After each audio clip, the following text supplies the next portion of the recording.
Welcome to Wrightsville Beach MarineMax. My name is Brandon Woodard, and today I'm going to show you the new 2020 190 SPX from Sea Ray.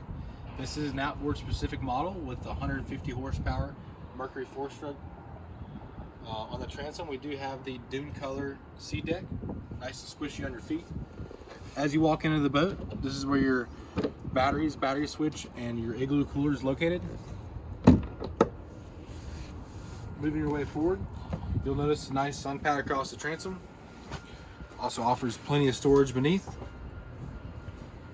And then we got another large cooler directly beneath this cushion.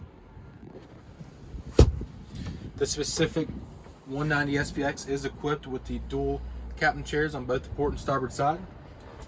On the dash, we've got our gauges and our chart plotter from Simrad. Fusion stereo, and we do have the blue accent lights in the cup holders and around the boat. On this side, we do have a storage bin over here, directly in front of the passenger side seat, and plenty of storage directly beneath. This boat will hold 10 people, holds 30 gallons of fuel. We've also got plenty of room in the bow to seat 3 or 4 more people. Again, my name is Brandon Woodard. If you'd like to stop by Wrightsville Beach MarineMax, or give us a call, 910-256-8100.